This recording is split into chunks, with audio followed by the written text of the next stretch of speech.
Olá, amigos! Hoje o tema é Governo Socialista Comunista do Brasil desacreditando a Bíblia Sagrada.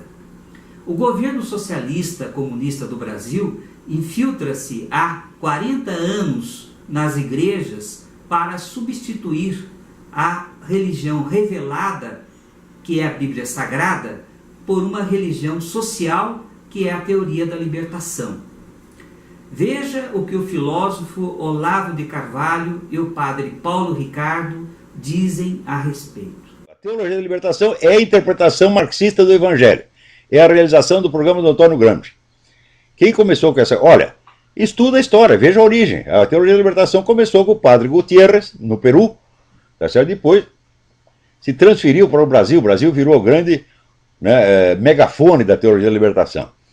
Mas veja, estuda a origem da coisa. É simplesmente isto, quer dizer, é esvaziar a igreja do seu conteúdo espiritual e transformá-la em instrumento da política comunista. É evidente, sempre foi isso.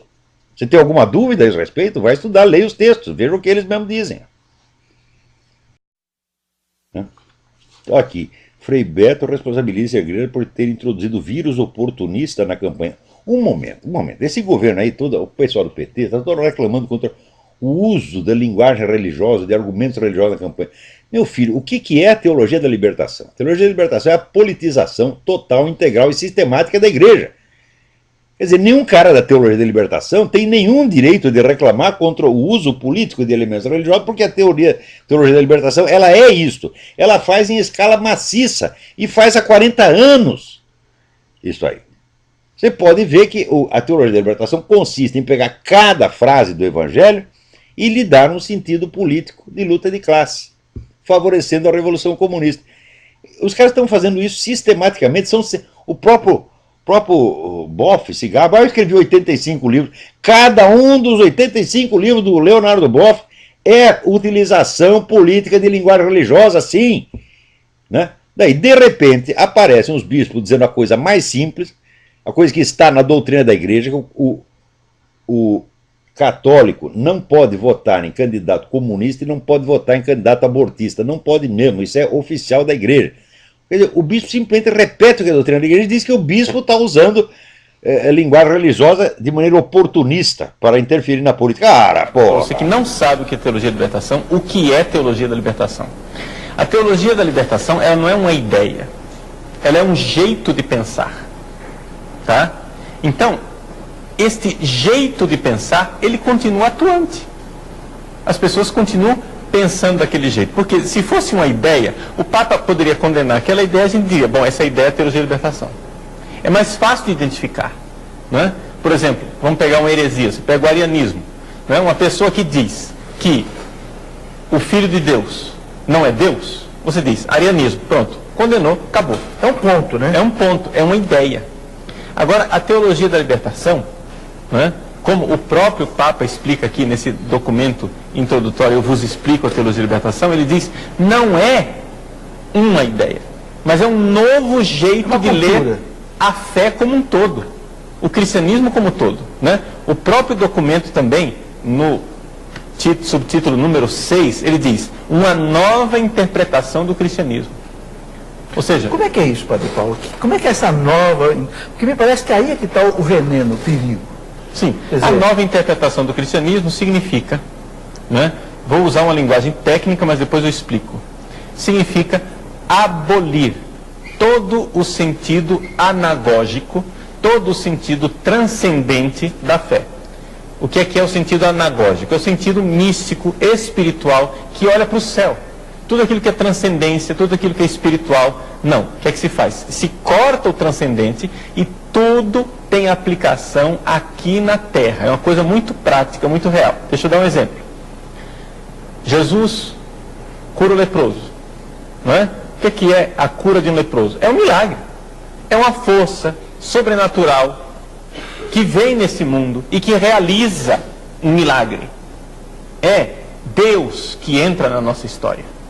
Deus que irrompe na história humana e realiza um milagre. A teologia de libertação então diz, não, mas olha, isso daqui não existe. Primeiro ela se disfarça como ciência, o próprio documento diz isso também, né? Essa palavra ciência era muito fascinante. Ela se disfarça com a visão científica. Não, nós agora fizemos estudos, nós sabemos que isso daí é a mentalidade daquela sociedade, daquela época, que via milagre em tudo. Mas na verdade não foi isso que Jesus fez. Jesus, o que ele fez foi incluir o leproso. O leproso é um excluído da sociedade, professor. É a mesma razão que se nega a multiplicação dos pães ser milagre? Exato, a mesma coisa, né? Multiplicação dos pães é um milagre. Um pão virar 10 pães é um milagre. Não existe força natural que explique esse fenômeno. É sobrenatural. Compartilha, né? Mas aí o que é que eles dizem? Não, isso daí foi a mentalidade mítica daquela época. Eles, na verdade, inventaram esse milagre, mas o que é que Jesus quis? Ele quis explicar a partilha, né? E isto chega até ao ponto radical de negar a encarnação de Jesus, a encarnação do Filho de Deus e a ressurreição de Jesus, não é? Ou seja, a ressurreição de Jesus. Jesus morreu e ressuscitou? Não, não é bem assim que ele ressuscitou, porque afinal milagres não existem, a ciência moderna já demonstrou que milagre não existe, né? Então Jesus continua vivo, é a causa de Jesus que continua viva no nosso meio, porque ele está vivo dentro do nosso coração. Está entendendo como é a coisa? Então, a mesma coisa, por exemplo, Eucaristia. Eucaristia? Não, a Eucaristia não é a presença real de Jesus, uma força transcendente, o Espírito Santo que vem sobre o pão e o vinho, realizando uma transformação ontológica no ser. Não, é que a Eucaristia, ela significa uma partilha, é a festa da comunidade, etc e tal. Então, você está entendendo? A teologia de libertação, ela pega todos os dogmas, todos. Esvazia a fé. Esvazia a fé, corta a transcendência, corta aquilo que é a verdadeira fé e transforma o cristianismo como um todo num mecanismo de transformação da sociedade. Então é muito fácil você perceber, você que está em casa, né? Você ouve homilias. Se não é na sua paróquia, se o seu padre não é da teologia da libertação na sua paróquia, graças a Deus, mas você já ouviu homilias desse tipo. Você já ouviu homilias desse tipo. Você está identificando. Ou seja, trata-se de pegar tudo, todos os evangelhos. Todos os evangelhos, professor. Tem folhetos dominicais, folhetos de missa. Não interessa qual é o evangelho. Você já pode adivinhar. Eles vão fazer uma leitura sociológica. Um dos pontos que eu noto, Padre Paulo, que é assim marcante, querem negar os exorcismos. Não houve exorcismo. Não, o demônio não é demônio, é doença. É outro ponto marcante que aparece nos comentários, até nesse livrinho da liturgia diária. Eu até já escrevi uma vez lá para Aparecida, onde é feito o livrinho, reclamando de que história é essa? De negar que houve um exorcismo. Então Jesus estava expulsando um fantasma da pessoa? Não, não é, é doença, não é? Sim, mas é a redução de tudo que é transcendente ao imanente. Tudo que é espiritual, sobrenatural, divino, há uma força que se explica com a natureza, aqui na Terra. Isto chama-se materialismo marxista. Tá?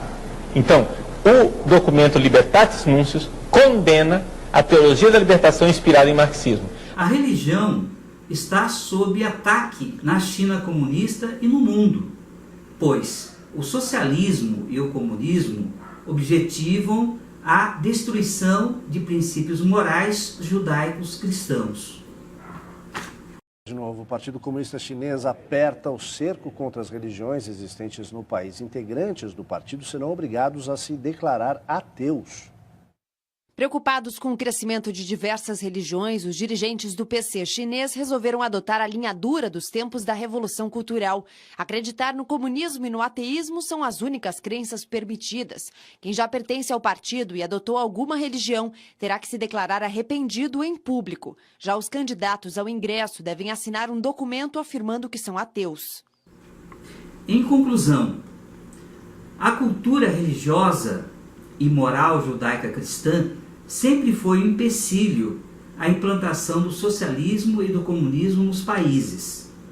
Eliminar os valores morais da população é o objetivo desses regimes ateus para destruir a nação por dentro.